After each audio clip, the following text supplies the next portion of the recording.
What's up guys, it's Tom here from Team Pathfinder, and today I'm bringing you a innovative deck profile. The deck is FireSwarm. It's YuGiOh Fire Fist. I was going to build Dino Fist, but when I was building I thought, Laggy and Dog aren't doing too much right now. They're okay, but they're not doing loads. I thought, what would do really good against Dragon Rulers, because they're going to be a really big deck, and the answer was YuGiOh. YuGiOh can answer them fairly well, so I thought, why not put the deck together? And yeah, this is what we came up with. So we'll look at the extract later, and let's get onto the main deck. So play a normal engine, play 2 rabbit. Yes, it's fairly standard in these types of decks. We play 3 heliotrope to get you your first turn Ophion, and 3 Gene Wolf, who can make your Tiger King. So yeah, they work pretty well. I like how they work. Getting into stuff. So the Fire Fist stuff, we play 3 Bear and Gorilla. Yeah, I like that. This lineup, like Gorilla's just there in case you need another Beast Warrior target, and you don't really want to be searching out your walls with tankies. So you know he can be really good in certain matchups, but Bear is just a really great card. He's not so good against elemental dragons, but you know, not many decks are. So YuGiOh on the other hand are. The only other YuGiOh we play in the deck is 3 Thunderbird. I tried the casters and stuff like that, but I didn't really like them. They clogged a bit too much with the Fire Fist stuff, so I just cut them. Played 3 Thunderbird because it's like splashable, so I can just play it in. I can just play it in here, and you do sometimes summon the Thunderbird and then get the heliotrope into Ophion. So that's pretty relevant. And they play 2 Tour Guide. Tour Guide Rabbit is just a really good play. Tour Guide Leviair Rabbit is just a really good play. Okay, on to spells. We play 2-Pot Duality, Consistency. The deck can play it because it's not always Rabbit. You play your Fire Fist stuff. And on subject Fire Fist stuff, you play 3 Tenki and a Tensen. Tensen's really good. Makes your wolves not always dead in hand. So that's that. You got to play Tenki, of course. Then for one-ofs, we play quite a few. We play a Reborn, a Dark Hole, a Heavy, a Book, and an Avarice. Yeah, fairly standard stuff. Book's been working out really well in this. It's a pretty good card, this format. Then we've got a Freelance for protection. We don't play MSTs because they're not as relevant against Dragon Rulers, because they don't really play that much back row.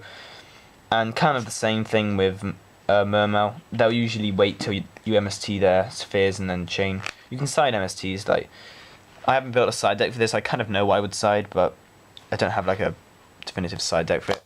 And then we play 2 Pandemic Contagion Infestation, just to be able to search it off your Ophion. It's pretty good. I might cut down to 1 because you can search it with Ophion, but I like having it for your normals and your Thunderbirds and stuff if you need to make that push. Of course, with Thunderbird you can just bounce out of the way, but you know, it's good. It's chainable. Traps, we play Solemn Judgment, Solemn Warning. We play 2 Torrential, 2 Bombless, and a Starlight. This is like my favourite trap lineup. It's been my favourite for like a while. Before it was 2 Warning, but now it's 1. But this is currently my favourite. I really think Starlight Road is a great card. Even though this deck doesn't play that much back row, it's very key. Starlight Road, if you have it and they heavy, you can basically win off that. So for the extra deck, we have Stardust Dragon for our Starlight Road. It's only Synchro we play. It's just there for Starlight Road. And then we play a Zenmaines. It's just, yeah, there we go. Play Zenmaines, Tempo, Leviair, and Asagolem. I'm not playing Leviathan. I thought Asagolem is much better than Leviathan. It's kind of the same reason people are cutting their Utopias from the extra deck. I didn't play Utopia in this extra deck personally. But people are cutting their Utopias because it doesn't do as much against Ophion and stuff like that. Like, Leviathan can't kill Big Eye and it can't kill Dracosac, which are very important cards in this meta. So no, Asagolem, he puts in a lot of work. And Temtempo as well. Temtempo does loads against E-Dragons, especially if they have like a Dracosac or Big Eye on the field. You just make it and yeah, it deals with it. So those are the 3s. 4s, we play Abyss Dweller because it's still a very relevant card.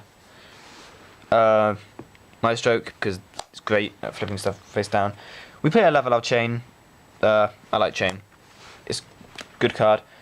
I make it when I need to top deck a Babbitt and stuff like that. So, you know, Black Corn. I keep forgetting this guy can kill Maestro because it only affects defense.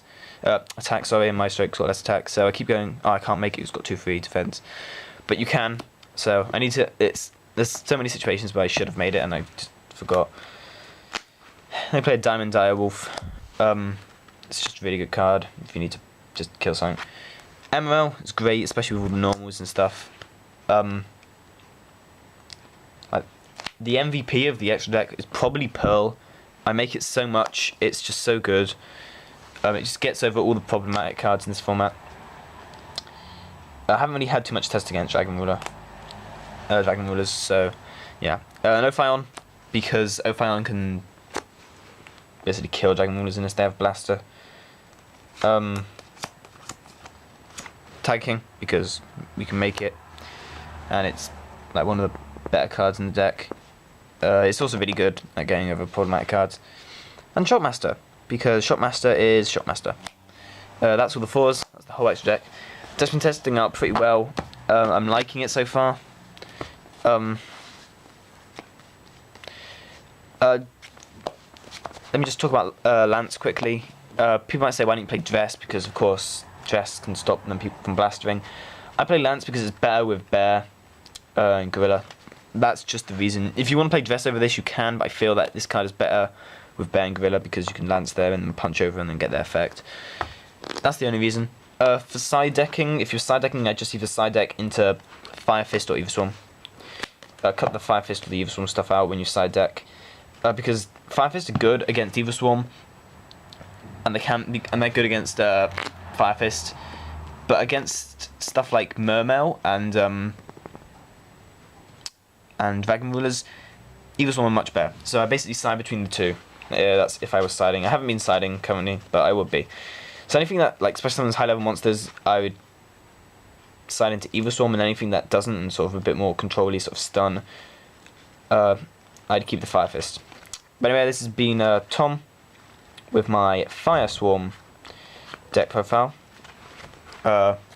Like, comment and subscribe, and peace.